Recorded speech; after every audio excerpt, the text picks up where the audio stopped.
Hi everyone, आज हम next topic जो है कवर करते हैं। लास्ट वीडियो में हमने डिस्कस किया था कि कैसे हम पी टैग जब यूज कर रहे हैं तो अगर मेरे पास एक से ज्यादा मल्टीपल पी टैग्स हैं तो दोनों के दोनों एक साथ सिलेक्ट हो रहे हैं। अगर मुझे इस पैराग्राफ को अलग बैकग्राउंड कलर देना और इस पैराग्राफ को अलग बैकग्राउंड कलर तो वो मैं नहीं दे पा रही। तो उस प्रॉब्लम को सॉल्व करने के लिए हम क्या करते हैं और कैसे उसे सॉल्व किया जाता है, तो इस चीज के लिए आता है हमारे पास एक कॉन्सेप्ट जिसे हम बोलते हैं क्लासेस, आईडी और एलिमेंट्स लाइक सी। बेसिकली हम क्या एम बेसिकली क्या होता है, ये हमारे सीएसएस सिलेक्टर्स होते हैं और इनके थ्रू हम क्या कर सकते हैं। सीएसएस सिलेक्टर्स यानी कि किसी को एलिमेंट को सिलेक्ट करना। हम एक एलिमेंट को क्लास का नाम देके, आईडी देके या सिर्फ एलिमेंट का नाम देके ही सिलेक्ट कर सकते हैं। तो एलिमेंट का नाम देके हम कैसे सिलेक्ट कर रहे हैं वो अब तक हमने देखा। अब क्लासेस और आईडी कैसे दी जाती है वो मैं समझाती हूँ। तो क्लासेस और आईडी समझाने से पहले मैं आप लोगों को एक चीज बता दूं। फॉर एग्जाम्पल, मेरे पास 5th क्लास में 40 स्टूडेंट्स हैं। अब इन 40 के 40 स्टूडेंट्स की क्लास क्या होगी, 50 रहेगी। लेकिन क्या इन सबका रोल नंबर सेम होगा? नहीं। तो इनकी आईडीज जो होती है वो यूनिक होती है। जैसे हम सबका आधार कार्ड यूनिक होता है बट नेम सिमिलर हो सकती है, पर्टिकुलर एरिया जो है वो सेम हो सकता है। तो ऐसे ही क्लास बेशक सेम हो लेकिन हमारे आईडी जो होती है वो हमेशा यूनिक होती है। तो अब ये कॉन्सेप्ट मैंने क्यों समझाया, क्योंकि सेम ऐसे ही हमारा जो सीएसएस होगा इसमें हम एक एलिमेंट को एक से ज्यादा क्लासेस दे पाएंगे लेकिन आईडी हम हमेशा यूनिक ही रखते हैं। ठीक है, अब यहाँ पर आते हैं और हम क्लास देना स्टार्ट करते हैं। तो सबसे पहली जो क्लास दूंगी मैं वो इस डिव को दूंगी क्लास, इसको हम बोलती हूँ बॉक्स डैश वन। ठीक है, अब यहाँ पे मैं आई और यहाँ पे मैं सिलेक्ट कैसे करूंगी, मैं सबसे पहले एक डॉट लगाऊंगी और अब उस क्लास का नाम लिखूंगी और फिर से कर्ली ब्रैकेट्स लगा। अब मुझे मान लो बैकग्राउंड कलर देना है एक्वा और इसको हम कुछ हाइट विड्थ देते हैं। हाइट में दूंगी 600 पिक्सल्स और विड्थ हम देते हैं 700 पिक्सल्स। चेक करते हैं कैसा लग रहा है, उस हिसाब से फिर चेंज कर लेंगे। हाइट काफी ज्यादा हो गई और विड्थ काफी कम, तो हाइट को हम कर देते हैं 400 पिक्सल्स। अभी भी ज्यादा है तो हम इसे 100 पिक्सल्स कर देते हैं और विड्थ हम कर देते हैं 900 पिक्सल्स। ठीक है, अभी ये मुझे दिखाई कैसे देगा, तो मैं इसको बॉर्डर दे देती हूँ। ठीक है, बॉर्डर मैंने दिया 2 पिक्सल सॉलिड और फिर से हम ब्लैक कलर दे देते हैं। ये देखो दिखाई दिया मुझे मेरा बॉर्डर। अब अंदर वाले बॉर्डर्स जो है हम एक बार को हटा देते हैं।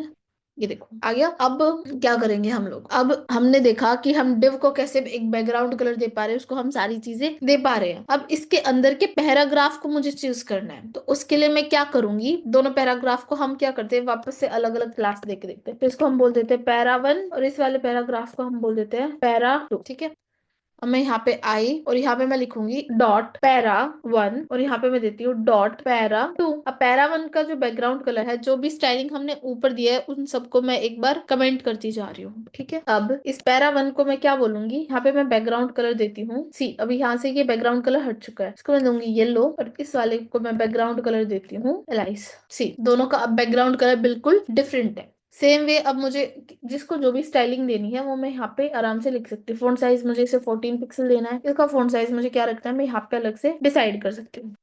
ठीक है, अगर हम किसी को आईडी देते हैं तो कैसे सिलेक्ट करते हैं, कैसे चलो इस वाले पैराग्राफ को अब मैं क्या, या फिर एक नया एलिमेंट ऐड कर लेते हैं। यहाँ पे मैं एक और डिव लिख लेती हूँ और यहाँ पे मैं एक लोरम इप्सिम नाम से एक टेक्स्ट डालती हूँ और यहाँ पे मैं इसे आईडी देती हूँ आईडी और इसको मैं डेमो लिख देती हूँ। तो आईडी को अब कैसे हम सिलेक्ट करते हैं, तो अगर आईडी हमें सिलेक्ट करनी हो हम लगाते हैं एक हैश टैग और यहाँ पे मैं आईडी का नाम लिखूंगी, कर्ली ब्रैकेट्स लगाऊंगा और यहाँ पे मैं बैकग्राउंड कलर इसको देती हूँ वीट सी। तो इस तरीके से जो है हम अपनी क्लासेस देते हैं। क्लास को ऐसे इस तरीके से डॉट लगा के सिलेक्ट किया जाता है, डेमो को जो है हैशटैग लगा के सिलेक्ट किया जाता है। आई होप आप लोगों को अब ये कॉन्सेप्ट बिल्कुल क्लियर है। अच्छा, अब इस सीएसएस सिलेक्टर के अलावा हमारे पास एक सिलेक्टर और होता है जिसको हम क्या बोलते हैं, यूनिवर्सल सिलेक्टर। ठीक है, यूनिवर्सल सिलेक्टर का मतलब है जो कि पूरे के पूरे हमारे जो एचटीएमएल की बॉडी है, जो स्टाइलिंग हम उस पे लगाए हर एलिमेंट पे वही स्टाइल है। सपोज कि मैं चाहती हूँ कि मेरा यूनिवर्सल सिलेक्टर पहले लिखा कैसे जाता है हम वो देखें। ठीक है, यूनिवर्सल सिलेक्टर लगाने के लिए हम क्या लिखते हैं, एक स्टार लगाते हैं और फिर कर्ली ब्रैकेट्स यूज करते हैं। अब मैं चाहती हूँ कि मेरे जितने भी टेक्स्ट कलर हो वो सब क्या हो, ब्लू कर देते हैं फिलहाल के लिए। तो देखो यहाँ पे मेरे सारा टेक्स्ट कलर क्या हो गया, ब्लू हो गया। अब आदित्य रॉय कपूर क्यों नहीं हुआ, इसके बारे में हम बाद में डिस्कस करेंगे। फिलहाल अभी मैं सिर्फ इसे कमेंट कर दे रही हूँ। यहाँ देखो अब ये भी ब्लू होगा। ठीक है, आदित्य रॉय कपूर के ना होने का एक अलग रीजन है ये ना। हाँ, हमने H1 को अलग से कलर दिया था, दैट्स ऑल्सो ट्रू, बट हम एक और कॉन्सेप्ट जो है उसको बाद में डिस्कस करेंगे विच इज वेरी इंपॉर्टेंट। फिलहाल के लिए हम बस ये समझ लेते हैं कि यूनिवर्सल सिलेक्टर होता क्या है। अब अगर मैं यहाँ पे सबको एक फॉन्ट साइज दे दूँ, फॉन्ट साइज वैसे मेरे हिसाब से मैंने हर जगह दिया है, तो यहाँ पे जो हमने नॉर्मल फॉन्ट साइज दिया है मैं उसको कमेंट कर देती हूँ, और पूरे पेज का जो मेरा फॉन्ट साइज है उसको मैं दे देती हूँ 20 पिक्सल। सी, अब मेरे पैराग्राफ का भी 20 पिक्सल, ये भी 20 पिक्सल। ठीक है, थोड़ा कम कर देते हैं हम इसे, या फिर फिलहाल इस प्रॉपर्टी को मैं हटा ही देती हूँ क्योंकि अच्छी नहीं लग रही बिल्कुल भी। ठीक है, अब मैं आप लोगों को एक चीज और बताती हूँ। सी, बाय डिफॉल्ट मेरा जो पेज है वो यहाँ से बिल्कुल जो मेरा टॉप विंडो जहाँ पे बुकमार्क्स है और थोड़ा सा यहाँ पे गैप आप देख रहे हो, कुछ अपने आप ही एक मार्जिन है। ठीक है, यहाँ पे मैं इसकी हाइट वेट एक बार अगर हटा दूं तो भी देखो यहाँ पे बाय डिफॉल्ट यहाँ पे राइट से भी कुछ गैप है, लेफ्ट से भी कुछ गैप है, यानी कि कुछ मार्जिन और जो है और पैडिंग जो है क्या कर रहा है, मेरा जो ब्राउजर है वही हमें दे रहा है और उसकी हमें कोई नीड नहीं है।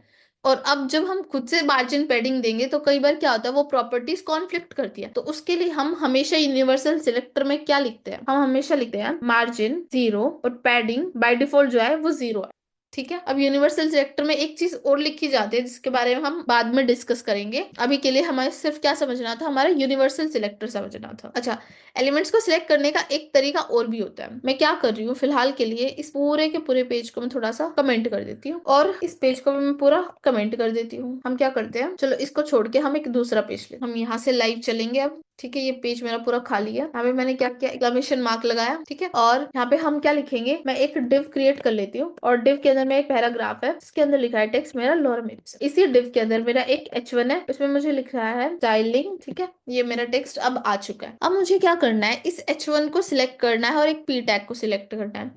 और एक काम करते हैं, हम क्या कर लेते हैं, एक और टैग ले लेते हैं। हाँ, हम क्या करते हैं, एक और डिव बनाते हैं और इसके अंदर पैराग्राफ ना डाल के मैं सिर्फ एक H2 डाल देती हूँ। इसमें मुझे लिख रहा है पार्ट 2 और यहाँ पे मैं लिख देती हूँ स्पैन टैग, यहाँ पे हम लिख देते हैं हेलो वर्ल्ड। और एक चीज और कर सकते हैं हम यहाँ पे, या फिर इसको मैं डिव ना देके मैं इसको एक पैराग्राफ दे देती हूँ। ठीक है, अब देख, ठीक है, अब आई थिंक ये हमारा एग्जाम्पल काम करेगा। अब मेरे पास एक डिव है, उसके अंदर पैराग्राफ है और एक ये मेरा सिंपल पैराग्राफ है। अब यहाँ पे एक H1 है और एक H2 है, तो सिलेक्ट करने का हमारे पास एक तरीका और भी होता है, स्टाइलिंग। अब मैं यहाँ पे देती हूँ फिलहाल के लिए स्टाइल टैग मैंने डाला। अब मुझे इस P को टारगेट करना है, तो अगर मैं डायरेक्ट P लिखूंगी तो प्रॉब्लम होगी। हम क्लासेस और आईडी भी दे सकते हैं, बट मैं आपको एक दूसरा तरीका भी सिखा रही हूँ जो काम करता है। मैं यहाँ पे लिखूंगी डिव के अंदर का पैराग्राफ और कर्ली ब्रैकेट्स में लगाऊंगी। मुझे चाहिए उस डिव के अंदर के पैराग्राफ का जो बैकग्राउंड कलर है वो क्या हो जाए, एक्वा हो जाए।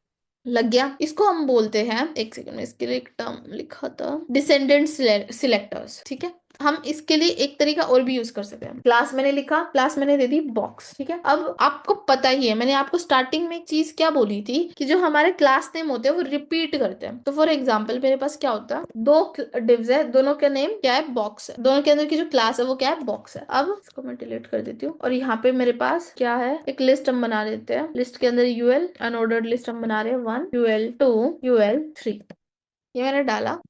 और एक सेकंड में इसमें थोड़ी सी मिस्टेक कर दी, ULLI 1, LI का मतलब है लिस्ट आइटम, यहाँ पे मैं डाल देती हूँ 2।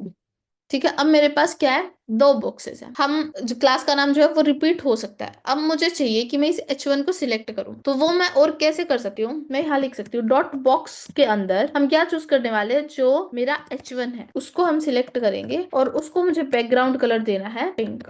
ये देखो हो गया सिलेक्ट।